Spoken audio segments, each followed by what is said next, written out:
నమో వెంకటేశాయ. అనూహ్యస్వేహితేశ్వర సమూహ్యాప్యజితేశ్వర గోవింద గోవింద. త్రయ్యంతే వేద్య ఆస్సే త్రిగుణకృత వికారాతిగ కేవలస్త్వం త్రైలోక్యే హేతురాస్సే త్రితయమపి మహత్ కారణత్వం వహంస్త్వం త్రైవర్గే రాతిరాస్సే త్రివిధ పురుష సంప్రాప్య అర్థే పరస్త్వం త్రైదోష్యాతీత ఆస్సే త్రిపుట గణవిహీనైక చైతన్యమూర్తి అని మహత్తమ హృదంతన నిరంతర నివాసి అయిన శ్రీనివాస పరమాత్ముని శుద్ధ చైతన్యమూర్తిగా భావించి ప్రార్థించుకుంటూ శ్రీశుకుల వారు ఉపదేశం చేసిన శ్రీమద్భాగవతం యొక్క అధ్యయన కార్యక్రమాన్ని ప్రారంభించుకుందాము. యథాప్రకారం ఆచార్యుల వారితో కలిసి ప్రార్థనా శ్లోకాలను చదువుకుని మంగళాచరణం చేసుకుందాం. శ్రీ గురు ప్రార్థనా. గురుర్బ్రహ్మా గురుర్విష్ణు గురుర్దేవో మహేశ్వరః గురుః సాక్షాత్ పరం బ్రహ్మ తస్మై శ్రీ గురవే నమః. శ్రీనివాస ప్రార్థనా. పద్మాలయా ప్రియాయాపి పద్మమాలాధరాయ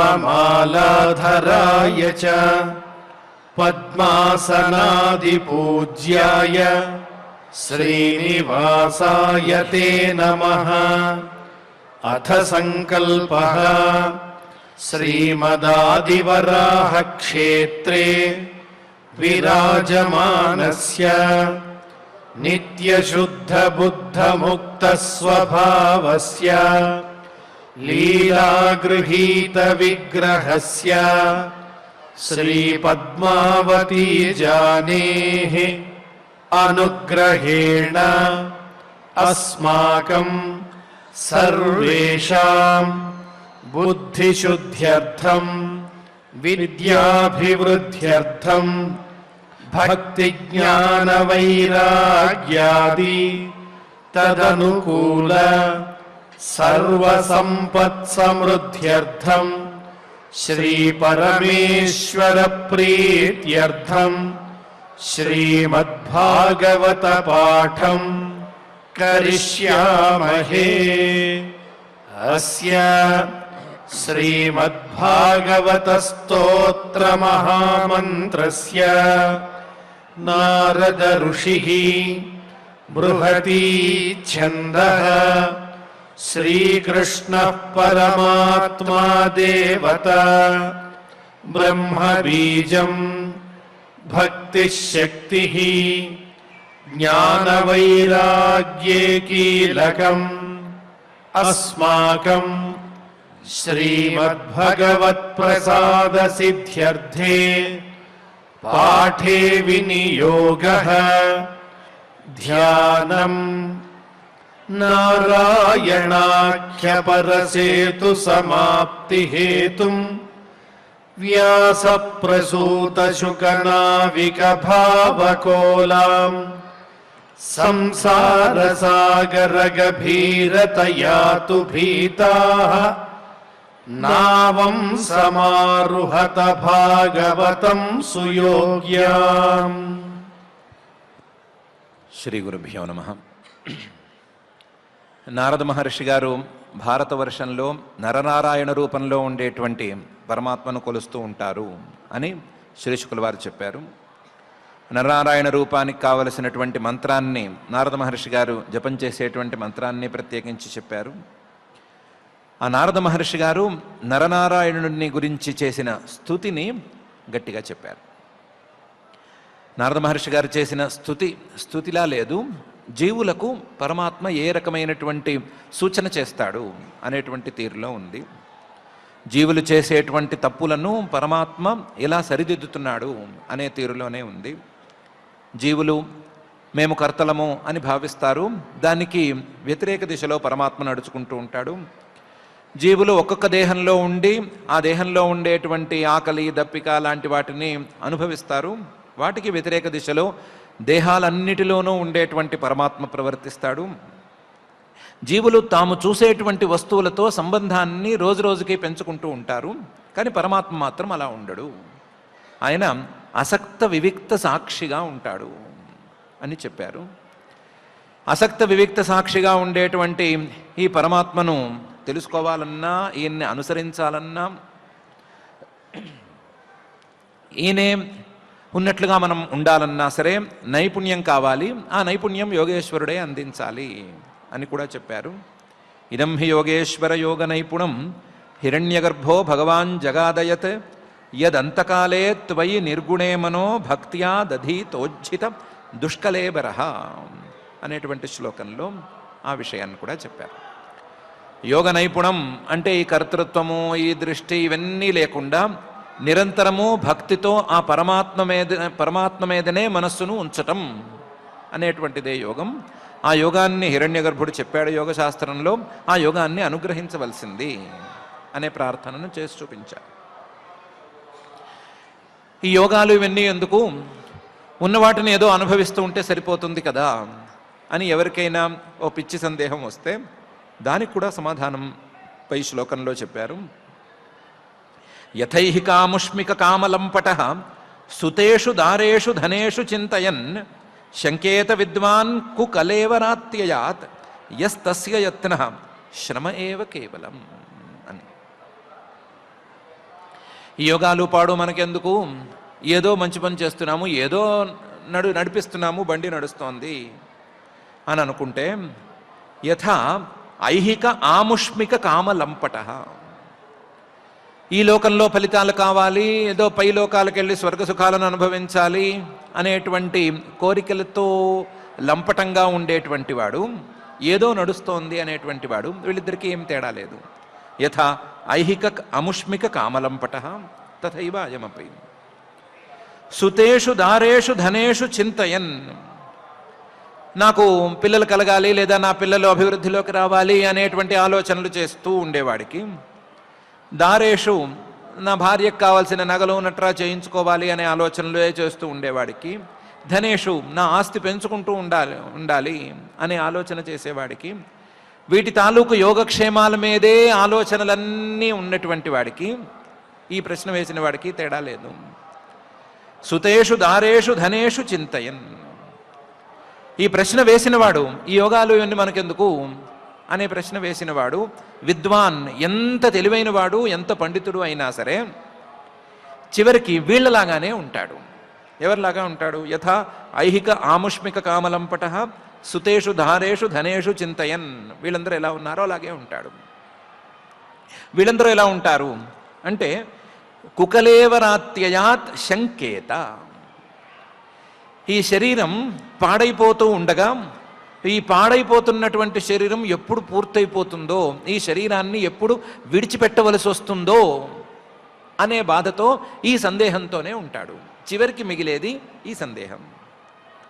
ఈ యోగాలు పాడు మాకెందుకు, మాకు అందేనా పెట్టేనా అనే ప్రశ్న వేసే వాళ్ళకి ఈ ప్రశ్నే మిగులుతుంది, ఈ సందేహమే మిగులుతుంది. ఏం ప్రశ్న మిగులుతుంది? ఈ శరీరం ఎప్పుడు వదులుతుందో, వదిలిపెట్టి ఎప్పుడు పోవలసి వస్తుందో, ఇంతకాలం ఎంత కష్టం ఉన్నా దీన్నే అంటి పెట్టుకున్నాము, వదిలిపోవలసి వస్తుందేమో, పోతుందేమో, విడిచిపోతుందేమో అనే సందేహంతోనే గడపవలసి వస్తుంది. పోనీ ఇదేమన్నా పనికొచ్చే శరీరమా? ఏమీ లేదు. కుకలేవరం, ఇందులో ఉండే దోషాలను లెక్క చేస్తే దీన్ని మంచి అనే హక్కు ఎవరికీ ఉండదు అనే స్థాయిలో ఉంది.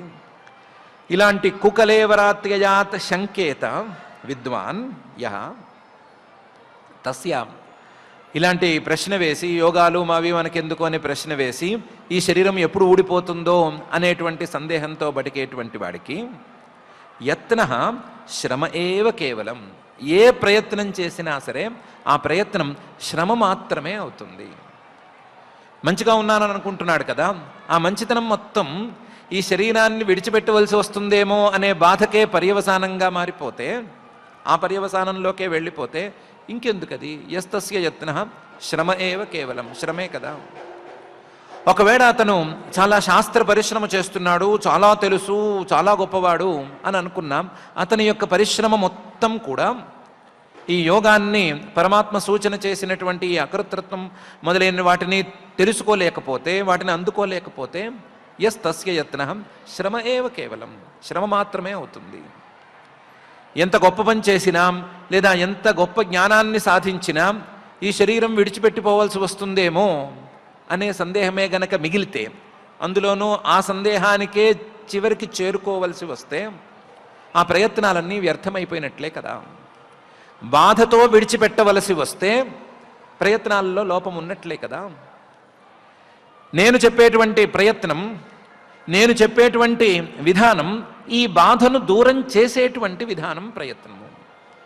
ఈ శరీరంతో సంబంధమే లేకుండా ఉండటం అనే దానికోసం చేసే ప్రయత్నం ఈ శరీరాన్ని విడిచిపెట్టవలసి వస్తుందేమో అనే బాధను దూరం చేస్తుంది. కాబట్టి నేను చెప్పే ప్రయత్నం, ఈ యోగం కానీ లేదా అకర్తృత్వం కానీ, శరీరం మీద అభిమానం లేకపోవటం కానీ, ఇవన్నీ కూడా ఈ బాధను దూరం చేస్తాయి. వాళ్ళు చెప్పే ప్రశ్నలు ఆ బాధను దగ్గరకు తీసుకొస్తాయి అని నారద మహర్షి గారు చెప్తున్నారు. అందువల్ల ఇలాంటి ప్రశ్నలు వేయనక్కర్లేదు. ఇలాంటి ప్రశ్నలతో సంబంధం లేని ఈ ప్రశ్నలన్నిటినీ దూరం చేసేటువంటి ఆ పరమాత్మను యోగంతోనూ ఆయన సూచన చేసినటువంటి సాంఖ్య మార్గంతోనూ గట్టిగా పట్టుకోవాలి అని చెప్తున్నాడు. యథైహి కాముష్మిక కామలంపట సుతేషు దారేషు ధనేషు చింతయన్ శంకేత విద్వాన్ కుకలేవరాత్యయాత్ యస్తస్య యత్నః శ్రమ ఏవ కేవలం అనేటువంటి ఈ శ్లోకంలో చెప్తూ, తన్నః ప్రభోత్వం కుకలేవరార్పితాం త్వన్మాయయాహం మమతామధోక్షజ భింద్యామ ఏనాశు వయం సుదుర్భిదాం విధేహి యోగం త్వయిన స్వభావం ఇది అని నారద మహర్షి గారు ఆ పరమాత్మనే వేడుకుంటూ తన స్తుతిని చాలిస్తున్నాడు. ఎన్నో సందేహాలున్నాయి, ఎన్నో ప్రశ్నలున్నాయి, సమాధానాలు దొరకని, సమాధానాలే లేనటువంటి ప్రశ్నలున్నాయి. ఆ ప్రశ్నలన్నిటికీ మూలమేమిటి అంటే, కుకలేవరార్పితాం త్వన్మాయయా అహం మమతాం అనేదే మూలం. నీ మాయతో వచ్చినటువంటి ఈ శరీరం మీద నేను నాది అనేటువంటి భావమే మూలం. ఈ శరీరం మీద నేను నాది అనేటువంటి భావం ఉంది కదా, అది బాగా వేళ్ళూనుకుపోయింది. ఎంతగా వేళ్ళూనుకుపోయింది అంటే, ఈ భావాన్ని విడిచిపెట్టడానికి ఎవరూ సిద్ధంగా లేరు. ఈ భావాన్ని తప్పించుకోమంటే వినటాన్ని కూడా ఎవరూ ఇష్టపడకపోవచ్చు. అది బాగా వేళ్ళూనుకునిపోయింది. ఎవరికి వారికి కాస్తంత పరీక్ష చేసుకుంటే ఇది మంచి శరీరం కాదు అని తేలిపోతుంది. ఎప్పుడూ మార్పులతో ఉండే, తింటే ఆయాసం తినకపోతే నీరసం అనేటువంటి తీరులో ఉండేటువంటి ఈ శరీరాన్ని గొప్ప శరీరం కింద ఎవరూ లెక్క కట్టుకోనక్కర్లేదు. చిన్న చిన్న పరీక్షలు చేసుకున్నా తెలిసిపోతుంది. కానీ ఆ పరీక్షలు చేసుకోకుండా, పరీక్షలను చేసుకోనివ్వకుండా నేను నాది అనేటువంటి భావం గట్టిగా అడ్డం పడుతోంది. ఇలా ఈ భావం రావటానికి నీ మాయే కారణమైతే, ఈ మాయను ప్రభో సమర్థుడైనటువంటి ఓ పరమాత్మ మాకు తొలగించు. తన్నః ప్రభోత్వం కుకలేవరార్పితాం త్వన్మాయయా అహం మమతాం అధోక్షజ, వీటిని తొలగించు. ఇది తొలగాలి అంటే సులభమైన పని కాదు. సుదుర్భిదాం, ఎంత ప్రయత్నం చేసినా, ఎన్ని ఆలోచనలు చేసినా ఆలోచనలతోనే ఆగిపోయేటువంటి తీరులో ఉండే భ్రమ ఇది. ఎన్ని ప్రయత్నాలు చేసినా, ఎన్ని ఉపాయాలతో, ఎన్ని ఆలోచనలతో చేసినా సరే అదేమి తొలగిపోదు, అదేమి వీడిపోదు. నేను శరీరాన్ని కాదు అనే ఆలోచన చేస్తూ చేస్తూ ఉంటే కాసేపటికి ఆకలియ్యాలే తప్ప, లేదా నీరసం రావాలే తప్ప, ఇంకోటేదో కావాలే తప్ప ఆ ఆలోచన మాత్రం తెగదు, అదేమీ తేలదు.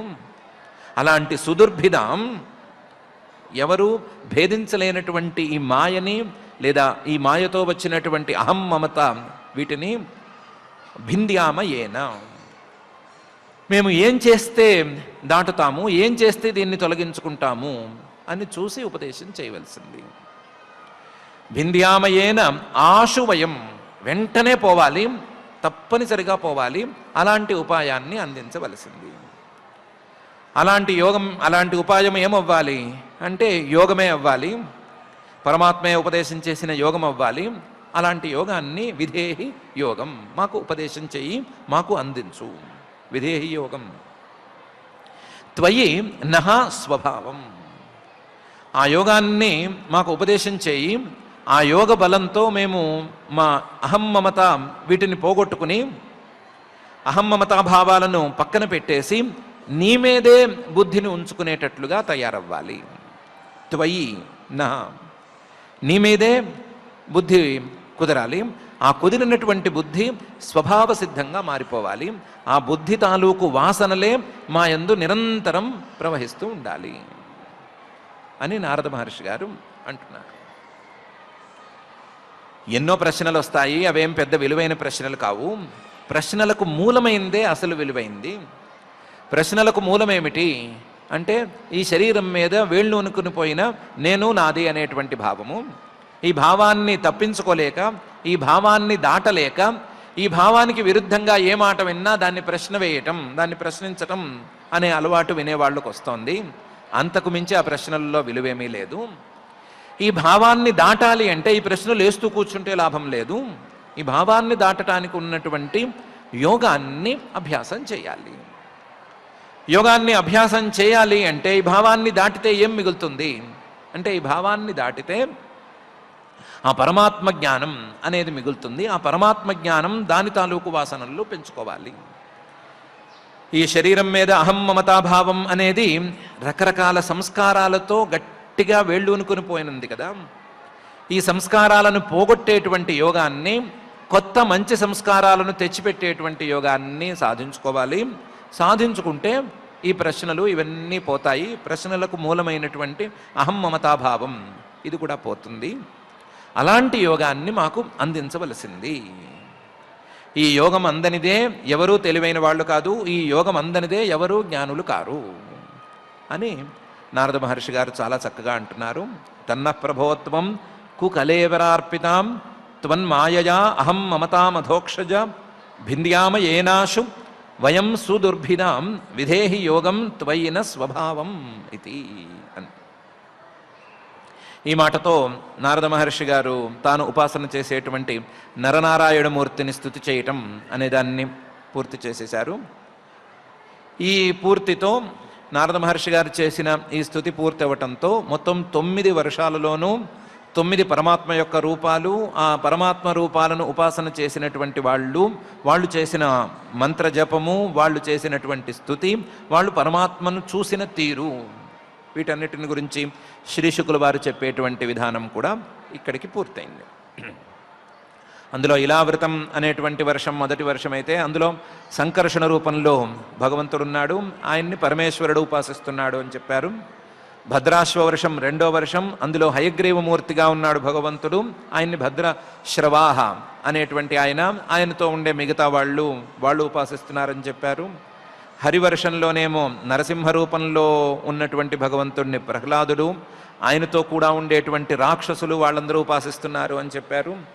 కేతుమాల వర్షంలో కామదేవ స్వరూపంలో ఉండేటువంటి పరమాత్మను లక్ష్మీదేవి ఉపాసిస్తోంది అని చెప్పారు. 5వ రమ్యక వర్షంలో మత్స్య రూపంలో ఉండేటువంటి ఆ పరమాత్మను వైవస్వతో మనువు గారు ఉపాసన చేస్తున్నారని చెప్పారు. హిరణ్మయ వర్షంలో కూర్మ రూపంలో ఉండేటువంటి ఆయన్ని అర్యమ అనే పితృలోకాధిపతి ఉపాసన చేస్తున్నాడని చెప్పారు. కురువర్షంలో యజ్ఞవరాహ రూపంలో ఉండే పరమాత్మను భూమి ఉపాసన చేస్తోందని చెప్పారు. కింపురుష వర్షంలో శ్రీరామ రూపంలో ఉండేటువంటి ఆ పరమాత్మను హనుమంతుడు ఉపాసిస్తున్నాడని చెప్పారు. భారత వర్షంలో నరనారాయణ రూపంలో పరమాత్ముడున్నాడు, ఆయన్ను నారద మహర్షి గారు ఆయనతో పాటు ఉండేటువంటి పెద్ద పెద్ద మహర్షులు ఉపాసన చేస్తున్నారు అని చెప్పారు. మొత్తం మీద 9 వర్షాలు, ఈ జంబూ ద్వీపం తాలూకు 9 భాగాలు, 9 భాగాల్లో 9 పరమాత్మ రూపాలు, ఆ పరమాత్మ రూపాలను ఉపాసన చేసిన 9 మంది మహానుభావుల యొక్క పేర్లు, వాళ్లతో పాటు ఉండేటువంటి మిగతా వాళ్ళ యొక్క ఉల్లేఖాలు అనేటువంటి విషయం ఇప్పటికి పూర్తయింది. పూర్తయితే భారతేప్యస్మిన్ వర్షే సరిచ్చైలా సంతి బహవః మలయో మంగళప్రస్థో మైనాకః త్రికూటః ఋషభః కూటకః కోల్లకః సహ్యః దేవగిరిః ఋష్యమూకః శ్రీశైలః వెంకటః మహేంద్రః వారిధారः వింధ్యః శుక్తిమాన్ ఋక్షగిరిః పారియాత్రः ద్రోణः చిత్రకూటः గోవర్ధనः రైవతకः కకుభः నీలः గోకాముఖः ఇంద్రకీలः కామగిరిరితి చ అన్యే చ శతసహస్రశః శైలాः తేషాం నితంబ ప్రభవాః నదాః నద్యశ్చ సంక్తి అసంఖ్యాతాః అని చెప్తున్నారు. ఈ భారతవర్షంలో ఇప్పుడు మనం ఉండేటువంటి ప్రాంతంలో చాలా పర్వతాలున్నాయి. వాటి పేర్లే చాలా ఉన్నాయి. మలయము, మంగళప్రస్థము అనేటువంటి తీరులో పేర్లున్నాయి. వాటిల్లో కొన్ని మనకు తెలిసిన పర్వతాలు కూడా ఉన్నాయి. శ్రీశైలం ఒకటి మనకి బాగా తెలిసింది. దేవగిరి కూడా కాస్త తెలిస్తే తెలియచ్చు. వెంకటాచలం బాగానే తెలిసింది. చిత్రకూటం అనేది రామాయణంలో ఉండేటువంటి చిత్రకూట పర్వతం, అది కూడా తెలిసిందే. గోవర్ధన పర్వతం, అది కూడా తెలిసిందే. రైవత పర్వతం అనేది శ్రీకృష్ణావతారంలో క్రీడా పర్వతంగా వాడిన పర్వతం, అది కూడా తెలిసిందే. ఇంద్రకీలాద్రి ఇలాంటి పర్వతాలు కొన్ని తెలుసు, కొన్ని తెలియని పర్వతాలు ఉన్నాయి. కామగిరిరితిచ అన్యేచ శతసహస్రశః ఇలాంటివి వందల కొద్దీ వేల కొద్దీ పర్వతాలు ఉన్నాయి. కొన్నిటికి పేర్లు ఉన్నాయి, కొన్నిటికి పేర్లు లేవు. ఈ పర్వతాలలో కొన్ని పర్వతాల నుంచి, ఆ పర్వతాల యొక్క శిఖరాల మీద నుంచి తేషాం నితంబ ప్రభవాః నదాః నదాలు, నద్యః నదులు, ఈ రెండు కూడా సంతి ప్రవహిస్తూ ఉండేటువంటివన్నీ ఉన్నాయి. అసంఖ్యాకాః వాటికి కూడా ఏమీ సంఖ్య లేదు. అన్నిటికీ పేర్లున్నాయి, లేదా కొన్నిటికి పేర్లున్నాయి, కొన్నిటికి పేర్లు లేవు. అన్నిటికీ ఏదో ఒక విశేషం అనేది ఉండనే ఉంది. ఈ భారతవర్షంలో చాలానే పర్వతాలున్నాయి. ఆ పర్వతాల మీద నుంచి నదులు అవన్నీ ప్రవహిస్తూనే ఉన్నాయి అని చెప్పారు. ఏతాసాం అపః భారత్యః ప్రజాః నామభిరేవ పునంతీనాం ఆత్మనా చ ఉపస్పృశంతి.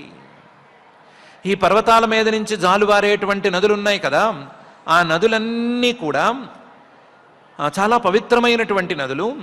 ఆ నదుల తాలూకు జలాలను ఏతాసాం అపః భారత్యః ప్రజాః భారతదేశంలో నివాసం ఉండేటువంటి మానవులు నామభిరేవ పునంతీనాం వాటి పేర్లు చెప్తేనే పవిత్రమైపోయేటువంటి పరిస్థితిలో ఉండగా ఆత్మనాచ ఉపస్పృశంతి తమ శరీరాలతో కూడా వాటిని స్పృశిస్తూ, వాటిల్లో స్నానాలు చేస్తూ, వాటిలో మంచి శుభకర్మలు చేస్తూ వీళ్ళు ఆ నదులను సార్థకం చేసుకుంటున్నారు అని చెప్తున్నారు.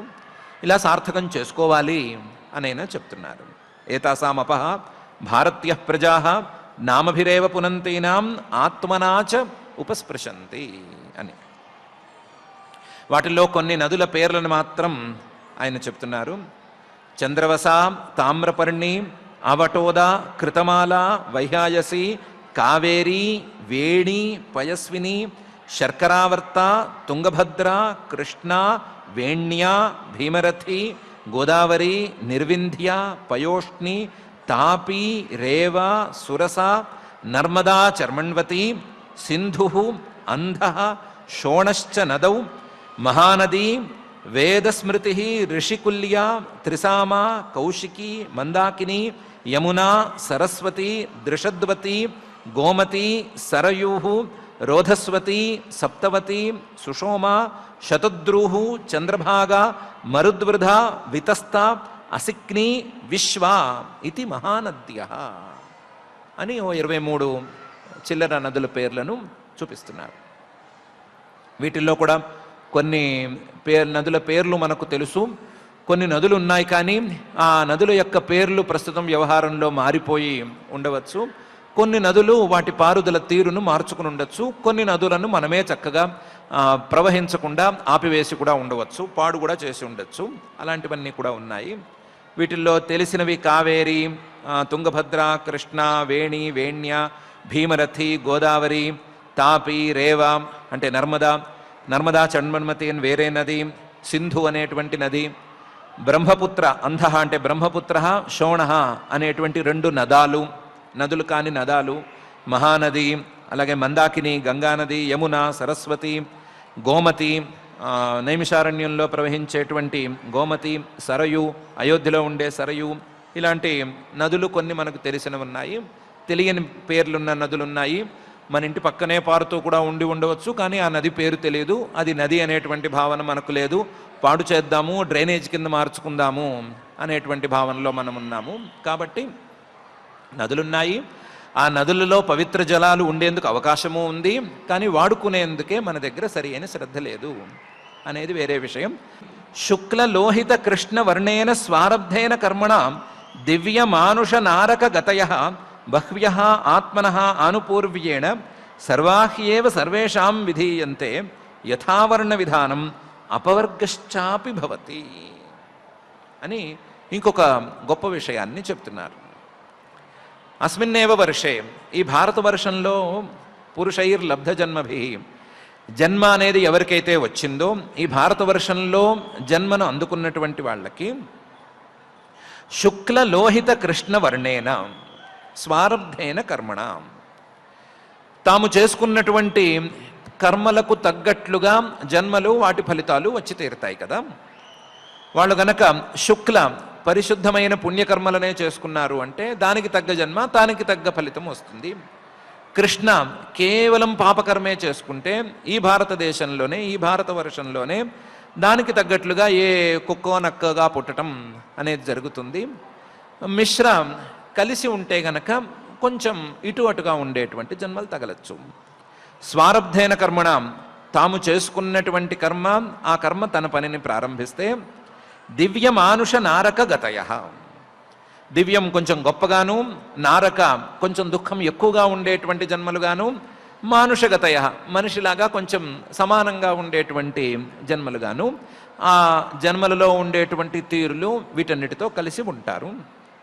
బహ్వ్యః ఆత్మనః ఆనుపూర్వ్యేణ సర్వాహ్యేవ సర్వేషాం విధీయంతే. ఈ గతులు కర్మగతులు చాలానే ఉన్నాయి. ఏ జీవితాలకు కర్మగతి ఎలా ఉంటుంది అని ఆ జీవికే ప్రత్యేకంగా చెప్పగలము. ఇంకొక జీవికి సమానాంతరంగా ఉండేందుకు అవకాశం లేదు. ఆ జీవుడు చేసుకున్నటువంటి కర్మ, దాంట్లో ఉండేటువంటి ఈక్వేషన్, దాన్ని బట్టి ఫలితం వస్తుంది.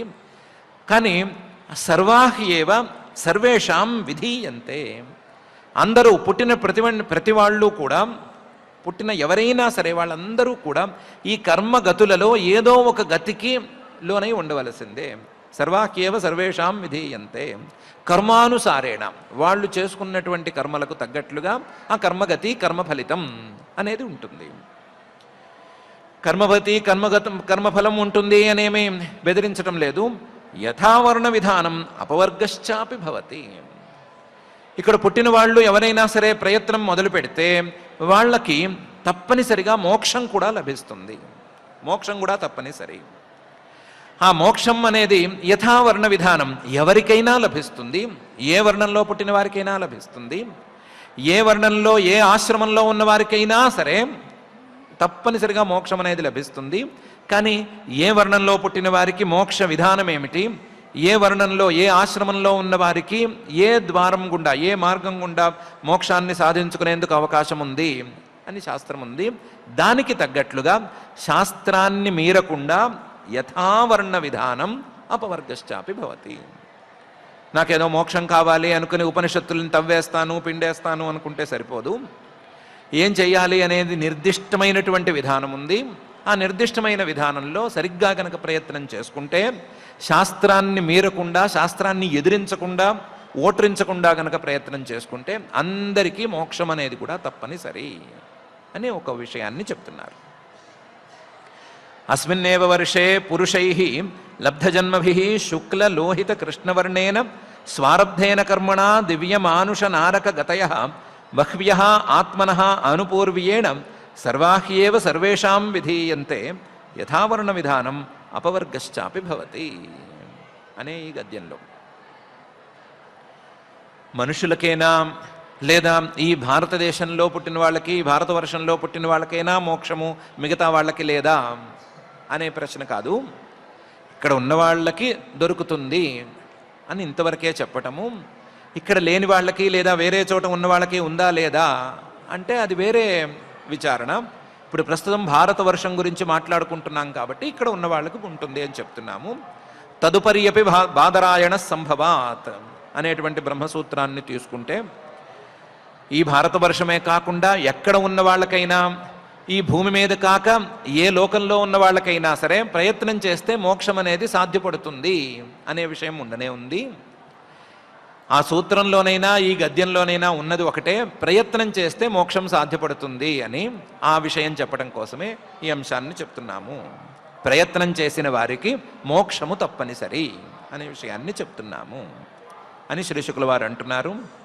అంటూ ఈ మోక్షం అనేది ఎలా కలుగుతుంది, అపవర్గం యొక్క స్వరూపం ఏంటి, ఆ అపవర్గాన్ని సాధించాలి అంటే చేయవలసింది ఏంటి అనే విషయాన్ని మరొకసారి పై శ్లోకంలో పై గద్యంలో అంటున్నారు.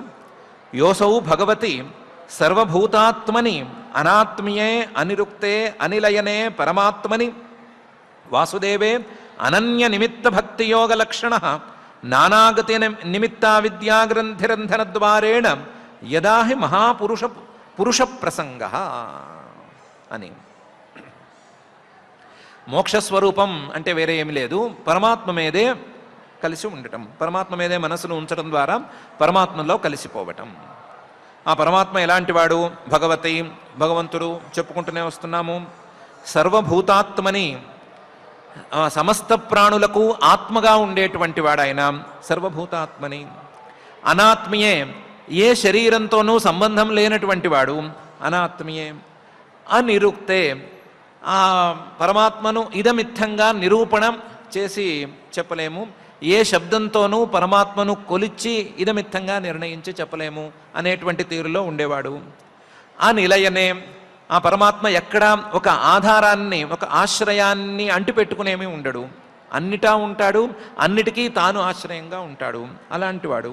అలాంటి పరమాత్మని వాసుదేవే, తాను ఎక్కడా ఉండకపోయినా అన్నిటికీ తానే ఆశ్రయంగా ఉండి అన్నిటినీ తానే తెలియజేసేటువంటి ఆ పరమాత్మలో అనన్య నిమిత్త భక్తి యోగ లక్షణ, అనన్య నిమిత్త, వేరే ఏ ప్రయోజనాన్ని కోరకుండా, ఏ నిమిత్తాన్ని మనసులో ఉంచుకోకుండా భక్తి యోగ లక్షణ, కేవలం భక్తిని మాత్రమే ఆయన్ను సాధించటం అనేదే నిజమైన మోక్షం. నానాగతి నిమిత్తా విద్యాగ్రంథిరంధన ద్వారేణ, ఆ భక్తికి, అనన్య భక్తికి అడ్డంగా ఉండేటువంటి నానాగతి నిమిత్త, రకరకాల జన్మలు, ఆ జన్మలలో ఉండేటువంటి ఫలితాలు, వాటికి కారణంగా ఉండేటువంటి అవిద్యాగ్రంథి, అవిద్య, ఆ అవిద్య తెచ్చిపెట్టినటువంటి మనస్సు, ఆ మనస్సుతో కలిసినటువంటి చిదచిద్ గ్రంథి అనేటువంటి గ్రంథిని రంధన ద్వారేణ, ఛేదన చేయటం ద్వారా మనస్సును, శరీరాన్ని, మనసు శరీరాలను, ఆత్మను వేరు చేసుకుని, ఆ వేరు చేసుకోవటం ద్వారా అవిద్య యొక్క ప్రభావాన్ని తోసేసి అవిద్యను పారద్రోలటం ద్వారా భక్తి యోగాన్ని సాధించవచ్చు. ఇలా అవిద్యను పోగొట్టుకుని పరమాత్మలోనే నిలిచిపోవటం, పరమాత్మలోనే స్థిరంగా ఉండటం అనేదాన్నే మోక్షం అని చెప్పుకోవచ్చు. ఈ మోక్షం యథావర్ణ విభాగం, యథావర్ణ విధానం భవిష్యతి, తప్పనిసరిగా వస్తుంది. అయితే ఈ మోక్షానికి అతి ముఖ్యమైనటువంటి సాధనం యదాహి పురుష ప్రసంగ, ఎప్పుడైతే మానవుడు మహాపురుషుడైనటువంటి పరమాత్మను భక్తిగా సేవించుకునేటువంటి పురుషులను, భక్తులను, జ్ఞానులను సేవించుకుంటాడో, వాళ్లతో కలిసి ఉండటాన్ని ఇష్టపడతాడో, వాళ్లతో కలిసి ఉంటాడో అప్పుడు సాధ్యపడుతుంది. భగవద్భక్తులతో సాంగత్యం అనేది ఈ మోక్షానికి ప్రధానమైనటువంటి సాధనం అని శ్రీశుకుల వారు చెప్తున్నారు. మోక్షం, మోక్ష స్వరూపం, మోక్ష సాధనం అనే రెండిటిని ఈ గద్యంలో చెప్తున్నారు. యోసౌ భగవతి సర్వభూతాత్మని అనాత్మీయే అనిరుక్తే అనిలయనే పరమాత్మని వాసుదేవే అనన్య నిమిత్త భక్తి యోగ లక్షణ నానాగతి నిమిత్తా విద్యాగ్రంథిరంధన ద్వారేణ యదాహి పురుష ప్రసంగ అని. ఏమిటి ఇది? వినటానికి వినేవాళ్ళు కూర్చున్నారు కాబట్టి వాళ్ళని ప్రోత్సహించడానికి, వాళ్ళలో ఒక ఉత్సాహాన్ని తెప్పించడానికి చెప్తున్నట్టు ఉంటుంది. కానీ మేమేమిటి, మానవులమేమిటి, మీరు చెప్పే మోక్షం ఏంటి, ఇది ఎక్కడుంది, అది ఎక్కడుంది, ఈ రెండిటికి పొంతన ఉన్నట్లు అనిపించటం లేదు అని ఎవరికైనా సందేహం రావచ్చు. ఈ సందేహానికి సమాధానంగా దేవతలు కొన్ని మాటలు చెప్తున్నారు, వాటిని వింటే సరిపోతుంది. దేవతలే మనిషి జన్మే అన్నిటికంటే గొప్ప జన్మ, మనిషి జన్మే సర్వపురుషార్థ సాధనంగా ఉండేటువంటి జన్మ అని చెప్తున్నారు అని శ్రీశుకుల వారు అంటున్నారు. ఏతదేవహి దేవాగాయంతి, నేను చెప్పే మాటలు కాదు, దేవతలు కూడా ఇలాగే అంటున్నారు. వాళ్ళు అంటున్నారు, అహో అమీషాం కిం అకారి శోభనం ప్రసన్న ఏషాం స్విదుత స్వయం హరి యైర్జన్మలబ్ధం నృషు భారతాజిరే ముకుంద సేవౌపయికం స్పృహాహిన అని వాళ్ళు అంటున్నారు, దేవతలు అంటున్నారు, అహో అమీషాం, ఈ భారతదేశంలో పుట్టినటువంటి వాళ్ళ యొక్క గొప్పతనం లేదా వీళ్ళ యొక్క అదృష్టం ఏమని చెప్పాలి? వీళ్ళ అదృష్టం ఎలా వచ్చింది? వీళ్ళు కిమకారి శోభనం, ఏం పుణ్యాలు చేసుకున్నారు ఇక్కడ పుట్టడానికి? వీళ్ళు ఏ పుణ్యం చేసుకుంటే ఈ దేశంలో జన్మించారు? వాళ్ళు చేసుకున్న పుణ్యాలకు ఫలితంగా ప్రసన్న ఏషాం స్విత్ ఉత, ఆ పరమాత్మ ప్రసన్నుడై నువ్వు చాలా పుణ్యం చేసుకున్నావు కాబట్టి నువ్వు భారతదేశంలో జన్మించు అని వరం ఇచ్చేశాడా? లేకపోతే అసలు ఏమీ లేకుండా కొంతమంది మీద పక్షపాతం చూపించి నువ్వు నాకు చాలా ఇష్టమైపోయావు కాబట్టి ఉత స్వయం హరిహి, నా అంతట నేనే నీకు వరం ఇచ్చేస్తున్నాను, నువ్వు వెళ్ళి భారతదేశంలో జన్మించు అని తోసేశాడా? తెలియట్లేదు. యైర్ జన్మలబ్ధం ఋషు భారతాజిరే, మానవులు ఎంతోమంది ఉన్నారు, కానీ మానవులలో కొంతమంది మాత్రమే కదా ఈ దేశంలో పుడుతున్నారు. ఈ భారతం అనేటువంటి ప్రాంగణంలో పుట్టేవాళ్ళు చాలామంది, తక్కువ మందే ఉన్నారు కదా. అలా తక్కువ మంది మాత్రమే ఎందుకున్నారు? పరమాత్మ స్వయంగా తనంతట తాను సంతోషించాడా, లేదా వాళ్ళు చేసుకున్న పుణ్యాలకు సంతోషించాడా, లేదా వాళ్ళు చేసుకున్న పుణ్యాలకు ఫలితంగా పుట్టారా? ఇంత గొప్పదనం ఏముంది అంటే ముకుంద సేవౌపయికం, ఈ దేశంలో పుట్టినవాడికి ముకుందుడిని సేవ చేయటానికి అవకాశం అనేది లభిస్తుంది. ఆ అవకాశం వాళ్ళు వాడుకోవచ్చు, వాడుకోకపోవచ్చు తర్వాతి మాట.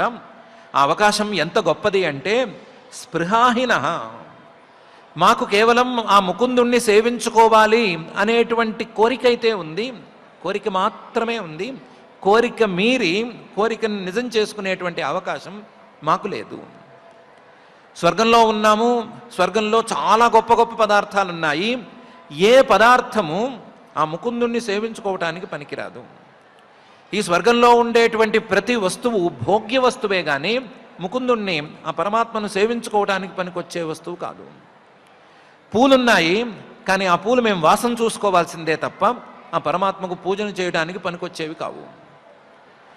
ఎన్నెన్నో వస్తువులున్నాయి, ఎన్నెన్నో సాధనాలున్నాయి, ఇళ్ళున్నాయి, వాకిళ్ళున్నాయి, గుళ్ళున్నాయి, గోపురాలున్నాయి, అన్నీ ఉన్నాయి, ఏవీ సేవకు పనికొచ్చేవి కావు మాకు. అలాంటి అవకాశం వాళ్ళకైతే ఉంది. ముకుంద సేవౌపయికం వాళ్ళకుంది, మాకు స్పృహ కేవలం ఆశ మాత్రమే మిగులుతోంది. మేమే ఆశపడేటువంటి ముకుంద సేవను చేసుకోవటానికి వీలైన సాధన సంపత్తులున్నటువంటి ప్రదేశంలో వాళ్ళు పుట్టారు కదా, అలా పుట్టడానికి వాళ్ళ అదృష్టం ఏం చేసుకున్నారు అని దేవతలే మాట్లాడుకుంటున్నారు. అహో అమీషాం కిమకారి శోభనం ప్రసన్న ఏషాం స్విదుత స్వయం హరి యైర్జన్మలబ్ధం ఋషు భారతాజిరే ముకుంద సేవౌపయికం స్పృహాహిన అని దేవతలే ఈ శ్లోకంలో చెప్తున్నారు అని శ్రీశుకుల వారు అంటున్నారు. దాన్నే చెప్తున్నారు, కిం దుష్కరైర్నః క్రతుభిస్తపోవ్రతైః నా దానాదిభిర్వా ద్యుజయేన ఫల్గుణ నయత్ర నారాయణ పాదపంకజ స్మృతి ప్రముష్ట అతిశయేంద్రియోత్సవాత్ అని. ఈ మానవలోకంలో ఉండే వాళ్ళ ఆలోచన ఎలా ఉంటుంది అంటే మనకంటే దేవతలు గొప్పవాళ్ళు అని ఉంటుంది. మా గొప్పతనం ఏం పనికొచ్చే గొప్పతనం కాదు, చెప్పుకోవటానికి మేము చాలా పెద్ద పెద్ద పనులు చేసుకొని పైకొచ్చాము. ఎలాంటి పనులు చేసుకొచ్చాము? దుష్కరైహి, మిగతా మానవులు చేయలేనటువంటి ఎన్నెన్నో పెద్ద పెద్ద క్రతువులు, పెద్ద పెద్ద ఉపాసనలు చేసి వచ్చాము. దుష్కరై క్రతుభి, మిగతా వాళ్ళు చేయలేనటువంటి కష్టమైన పనులు, కష్టమైనటువంటి యజ్ఞాలు, కష్టమైనటువంటి వ్రతాలు ఇవన్నీ చేసి వచ్చాము. దుష్కరై, మిగతా వాళ్ళు చేయలేనటువంటి తపస్సులు చేసుకొచ్చాము, వ్రతాలు నియమాలను పాటించొచ్చాము. దానాదిభిర్వ, మిగతా వాళ్ళు అలాంటి దానాలు చేయలేరు, ఉన్నదంతా తీసి దానం చేసేసి స్వర్గాన్ని సాధించాలి అని పరుగులు పెట్టుకుంటూ వచ్చాము. ఇక్కడికి వచ్చిన తర్వాత తెలిసింది ద్యుజయేన ఫల్గుణ, చాలా చిన్న పని చేశాం మేము చేసినటువంటి క్రతువులకి, మేము చేసిన దానాలకి, మేము చేసిన వ్రతాలకి, తపస్సులకి వీటికి పెద్ద విలువ లేదు. ఫల్గు చాలా చిన్నది, ఎందుకంటే ఈ స్వర్గాన్ని మాత్రమే గెలుచుకోగలిగాము. ద్యుజయేన ఫల్గుణ, ఈ స్వర్గం అనేది చిన్నది ఎందుకైంది అంటే నయత్ర నారాయణ పాద పంకజ స్మృతి. ఈ స్వర్గంలో ఉండేటువంటి మాకు ఆ నారాయణుడి యొక్క పాదార విందాలను స్మరించుకునేటువంటి అవకాశం లేదు. మేము మర్చిపోయాము, ఆయన్నే మర్చిపోయాము. ఒకవేళ కాస్తో కూస్తో స్మృతి అనేది లేశమాత్రంగా అంటిపెట్టుకుని ఉంటే సాపి ప్రముష్ట అతిశయేంద్రియోత్సవాత్. మాకున్నటువంటి ఈ భోగాలలో మా ఇంద్రియాలు పూర్తిగా లగ్నమైపోవటం, ఆ ఇంద్రియాల తాలూకు ఉత్సవాలు, ఆ ఇంద్రియాల తాలూకు సంతోషాలు, భోగాలు ఇవన్నీ నడుస్తూ ఉండటం, ఆ హడావిడిలో ఉన్న కాస్తంత స్మృతి కూడా ఎవరో దొంగిలించుకుపోయినట్లు పోతోంది. స్మృతి ఉండటం లేదు. ఏమాత్రం మిగిలినా సరే ఆ స్మృతి మొత్తం మా యొక్క ఇంద్రియ భోగాలకు పోతోంది. అలాంటి నారాయణ పాద పంకజ స్మృతిని పోగొట్టుకునేటువంటి ఈ లోకానికి చేరే కర్మలను చేశాం కదా. ఆ కర్మలను చేసిన తర్వాత ఇక్కడికి వచ్చిన తర్వాత అర్థమైంది అసలు వీటికి విలువే లేదు అని అర్థమైంది. దీనికంటే కూడా ఆ నారాయణుడి యొక్క పాద పంకజాలను స్మరించుకోగలిగిన అవకాశం ఉన్నటువంటి మానవుల జన్మే ఉత్తమ జన్మ అని మాకు అనిపిస్తోంది అని దేవతలే అంటున్నారు అని శ్రీ శుకుల వారు అంటున్నారు. కిం దుష్కరైర్న క్రతుభిస్తపోవ్రతై దానాదిభిర్వా ద్యుజయేన ఫల్గుణ నయత్ర నారాయణ పాద పంకజ స్మృతి ప్రముష్ట అతిశయేంద్రియోత్సవాత్ అనే ఈ శ్లోకంలో. ఇంకా కూడా దేవతల 6 శ్లోకాలను చెప్పాలి. ఆ చెప్పిన శ్లోకాలను మనం వినాలి. వినేటప్పుడు నవ్వుకుంటూనే వినాలి. దేవతలు పాపం అమాయకులల్లే ఉన్నారు, మనల్ని పోయి గొప్పవాళ్ళు అనుకుంటున్నారు, మనకేదో చాలా పెద్ద అవకాశం ఉంది అని అనుకుంటున్నారు. మన అవకాశాలను మనం చాలా చక్కగా సమర్థంగా వినియోగించుకుంటున్నాము. మనకు దగ్గర ఏదైనా కొండ కనిపిస్తే దాన్ని మనం కొండగానే చాలా గొప్పగానే భావిస్తాము. మనకేమన్నా పారే నీరు కనిపిస్తే దాన్ని నదిగాను చాలా పవిత్రంగా భావిస్తాము. ఆ నదిలో నీళ్లు పవిత్రమని, వాటిలో స్నానం చేయొచ్చని, లేదా ఏమైనా వేరే మంచి పనులు చేసుకోవచ్చని అనుకుంటాము. అలా అనుకున్న చరిత్ర మనకు లేనే లేదు.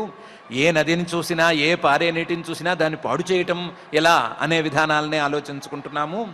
ముకుంద సేవోపైకం అని వాళ్ళు అంటున్నారు, కానీ ముకుంద సేవ ఏమిటి, ఇంకోటి ఏంటి, అంత తీరికేది మనకి అని మనం లోపల నుంచి నవ్వుకుంటూ ఉండాలి. కానీ వాళ్ళు మాత్రం మాకు ఇలాంటి అవకాశం లేదే అని బాధపడుతున్నారు.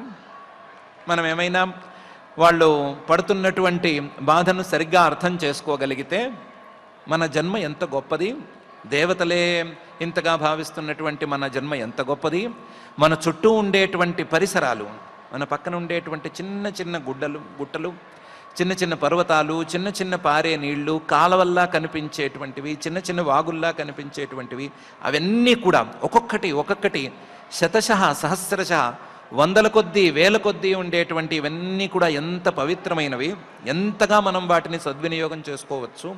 మన ప్రదేశాన్ని, మన నీటిని, మన చుట్టూ ఉండేటువంటి పరిసరాలని అన్నిటినీ, చివరికి మన జన్మని కూడా మనం ఎంత సద్వినియోగం చేసుకోవచ్చు అని అయితే తెలుసుకునేందుకు అవకాశం ఉంది. ఒకవేళ అలా తెలుసుకోవాలని మన మనసుల్లో ఉంటే మాత్రం ఆ తెలుసుకున్నటువంటి దాన్ని ఆచరణలో పెట్టవలసినట్లుగా, లేదా దాన్ని ఆచరణలోకి తీసుకురావలసిందిగా మన జన్మని, మన పరిసరాలని, మన చుట్టూ ఉండేటువంటి ప్రదేశాలని అన్నిటినీ మనం సద్వినియోగం చేసుకునేట్లుగా మనల్ని మలచవలసిందిగా ఆ మహత్తమ హృదంతర నిరంతర నివాసి అయిన శ్రీనివాస పరమాత్మను భక్తిగా ప్రార్థన చేసుకుందాం. ఆ ప్రార్థనను గట్టిగా చేసుకుని పారాయణ కార్యక్రమాన్ని ప్రారంభించుకుందాం. ఓం నమో వెంకటేశాయ. భరతవర్ష జంతువుల భాగ్యములు ఏమని చెప్పవచ్చును, ఈ భారతవర్షమందు హరి పల్మరుబుట్టుచు జీవకోటికిన్ ధీరతతోడ తత్వముపదేశము చేయుచు చెల్మి చేయుచు ఆరయ బాంధవాకృతి కుదార్థుల చేయుచు నుండు నెదయున్ అని భరతభూమిలో జన్మించినటువంటి మన యొక్క భాగ్యం గురించి భాగవత అమృత ఆస్వాదనలో మనకు ఆచార్యముఖంగా ఆ దేవదేవుడు మన యొక్క భాగ్యాన్ని తెలిపాడు. ఇలా నిరంతరము కూడా దాన్ని సద్వినియోగించుకునే విధంగా మన బుద్ధి శక్తిని ప్రచోదనం చేయమని కోరుకుంటూ, శ్రీమద్ భాగవతంలో 5వ స్కంధంలో మనం ఈరోజు 14వ పద్యము దగ్గర నుంచి పారాయణ చేసుకుందాం.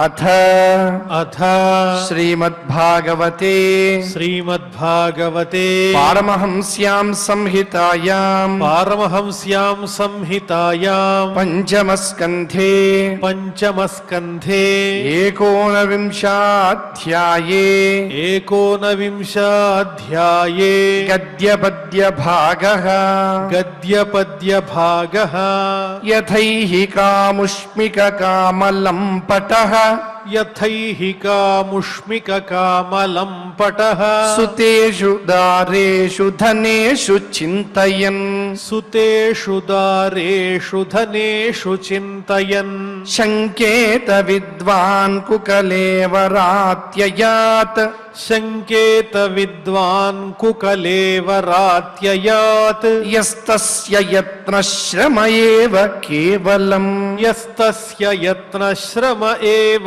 కేవలం తన్నః ప్రభో త్వం కుకలేవరార్పితాం తన్నః ప్రభో త్వం కుకలేవరార్పితాం త్వన్మాయయాహం మమతామధోక్షజ త్వన్మాయయాహం మమతామధోక్షజ భింద్యామయేనాశు వయం సుదుర్భిదాం భింద్యామయేనాశు వయం సుదుర్భిదాం విధేహి యోగం త్వయి న స్వభావమితి విధేహి యోగం త్వయి న స్వభావమితి భారతేప్యస్మిన్ వర్షే భారతేప్యస్మిన్ వర్షే సరిచ్చైలాః సరిచ్చైలాః సంతి బహవః సంతి బహవః మలయః మలయః మంగళప్రస్థః మంగళప్రస్థః మైనాకః మైనాకః త్రికూట వృషభః త్రికూట వృషభః కూటకః కూటకః కోల్లకః కోల్లకః సహ్యః సహ్యః దేవగిరిః దేవగిరిః ఋష్యమూకః ఋష్యమూకః శ్రీశైలః శ్రీశైలః వెంకటః వెంకటః మహేంద్రః మహేంద్రః వారిధారః వారిధారః వింధ్యః వింధ్యః శుక్తిమాన్ శుక్తిమాన్ వృక్షగిరిః వృక్షగిరిః పారియాత్రః పారియాత్రః ద్రోణః ద్రోణః చిత్రకూటః చిత్రకూటః గోవర్ధనః గోవర్ధనః రైవతకః రైవతకః కకుభః కకుభః నీలః నీలః గోకాముఖః గోకాముఖః ఇంద్రకీలః ఇంద్రకీలః కామగిరిరితిజ కామగిరిరితి చ అన్యే చ అన్యే చ శతసహస్రశః శతసహస్రశః శైలాః శైలాః తేషాం తేషాం నితంబ ప్రభవాః నితంబ ప్రభవాః నదాః నదాః నద్యశ్చ నద్యశ్చ సంత్యసంఖ్యాతాః సంత్యసంఖ్యాతాః ఏతేషామపః ఏతాసామపః ఏతాసామపః ఏతాసామపః భారత్యః ప్రజాః భారత్యః ప్రజాః నామభిరేవ నామభిరేవ పునంతీనాం పునంతీనాం ఆత్మనా చ ఆత్మనా చ ఉపస్పృశంతి ఉపస్పృశంతి చంద్రవస చంద్రమస తామ్రపర్ణి తామ్రపర్ణి అవటోద అవటోద కృతమాల కృతమాల వైహాయసి వైహాయసి కావేరి కావేరి వేణి వేణి పయస్విని పయస్విని శర్కరావర్త శర్కరావర్త తుంగభద్ర తుంగభద్ర కృష్ణ కృష్ణ వేణ్య వేణ్య భీమరథి భీమరథి గోదావరి గోదావరి నిర్వింధ్య నిర్వింధ్య పయోష్ణి పయోష్ణి తాపి తాపి రేవ రేవ సురస సురస నర్మద నర్మద చర్మణ్వతి చర్మణ్వతి సింధు సింధు అంధః అంధః శోణశ్చ శోణశ్చ నదౌ నదౌ మహానది మహానది వేదస్మృతి వేదస్మృతి ఋషికుల్య ఋషికుల్య త్రిసామ త్రిసామ కౌశికి కౌశికి మందాకిని మందాకిని యమున యమున సరస్వతి సరస్వతి దృషద్వతి దృషద్వతి గోమతి గోమతి సరయు సరయూ రోధస్వతి రోధస్వతి సప్తవతి సప్తవతి సుషోమ సుషోమ శతద్రూ శతద్రూ చంద్రభాగ చంద్రభాగ మరుద్వృథ మరుద్వృథ వితస్త వితస్త అసక్ని అసిక్ని విశ్వేతి విశ్వేతి మహానద్యః మహానద్యః అస్మిన్నేవ వర్షే అస్మిన్నేవ వర్షే పురుషైః పురుషైః లబ్ధ జన్మభిః లబ్ధ జన్మభిః శుక్లలోహిత కృష్ణ వర్ణేన శుక్లలోహిత కృష్ణ వర్ణేన స్వారబ్ధేన కర్మణ స్వారబ్ధేన కర్మణ దివ్యమానుష దివ్యమానుష నారకగతయః నారకగతయః బహ్వ్యః బహ్వ్యః ఆత్మనః ఆత్మనః ఆనుపూర్వ్యేణ ఆనుపూర్వ్యేణ సర్వాహ్యేవ సర్వాహ్యేవ సర్వేషాం సర్వేషాం విధీయంతే విధీయంతే యథా యథా వర్ణ విధానం వర్ణ విధానం అపవర్గశ్చాపి అపవర్గశ్చాపి భవతి భవతి యోసౌ భగవతి యోసౌ భగవతి సర్వభూతాత్మని సర్వభూతాత్మని అనాత్మ్యే అనాత్మ్యే అనిరుక్తే అనిరుక్తే అనిలయనే అనిలయనే పరమాత్మని పరమాత్మని వాసుదేవే వాసుదేవే అనన్య నిమిత్త అనన్య నిమిత్త భక్తియోగ లక్షణ భక్తియోగ లక్షణ నానాగతి నిమిత్త నానాగతి నిమిత్త అవిద్యాగ్రంథి అవిద్యాగ్రంథి రంధన ద్వారేణ రంధన ద్వారేణ యదాహి యదాహి మహాపురుష మహాపురుష పురుష ప్రసంగ పురుష ప్రసంగ ఏతదేవ హి ఏతదేవ హి దేవా గాయంతి దేవా గాయంతి అహో అమీషాం కిమకారి శోభనం అహో అమీషాం కిమకారి శోభనం ప్రసన్న ఏషాం స్విదుత స్వయం హరిః ప్రసన్న ఏషాం స్విదుత స్వయం హరిః యైర్జన్మ లబ్ధం నృషు భారతాజిరే యైర్జన్మ లబ్ధం నృషు భారతాజిరే ముకుంద సేవోపయికం స్పృహాహినః ముకుంద సేవౌపయికం స్పృహాహినః కిం దుష్కరైర్నః క్రతుభిస్తపో వ్రతైః కిం దుష్కరైర్నః క్రతుభిస్తపో వ్రతైః దానాదిభిర్వాద్యుజయేన ఫల్గునా దానాదిభిర్వాద్యుజయేన ఫల్గునా నయత్ర నారాయణ పాద పంకజ నయత్ర నారాయణ పాద పంకజ స్మృతి ప్రముష్టాతిశయేంద్రియోత్సవాత్ స్మృతి ప్రముష్టాతిశయేంద్రియోత్సవాత్ ఇతి ఇతి శ్రీమద్భాగవతే శ్రీమద్భాగవతే పారమహంస్యాం సంహితాయాం పారమహంస్యాం సంహితాయాం పంచమస్కంధే పంచమస్కంధే ఏకోనవింశాధ్యాయే ఏకోనవింశాధ్యాయే గద్యపద్య భాగః గద్యపద్య భాగః. పారాయణ కార్యక్రమాన్ని భక్తి శ్రద్ధలతో పరిపూర్ణం చేసుకున్నాం. ఇప్పుడు అందరం కలిసి క్షమా ప్రార్థనాదులు పలుకుదాం. అథ క్షమా ప్రార్థన యదక్షరపద భ్రష్టం మాత్రాహీనం చ యద్భవేత్ తత్సర్వం క్షమ్యతాం దేవ నారాయణ నమోస్తుతే. అథ భగవత్ సమర్పణం కాయేన వాచా మనసేంద్రియైర్వా బుద్ధ్యాత్మనా వా ప్రకృతే స్వభావాత్ కరోమి యద్యత్ సకలం పరస్మై నారాయణాయేతి సమర్పయామి. అథ లోకక్షేమ ప్రార్థనా సర్వే భవంతు సుఖినః సర్వే సంతు నిరామయాః సర్వే భద్రాణి పశ్యంతు మా కశ్చిద్ దుఃఖభాగ్ భవేత్. అథ మంగళం శ్రియః కాంతాయ కళ్యాణ నిధయే నిధయేర్థినాం శ్రీవేంకటనివాసాయ శ్రీనివాసాయ మంగళం.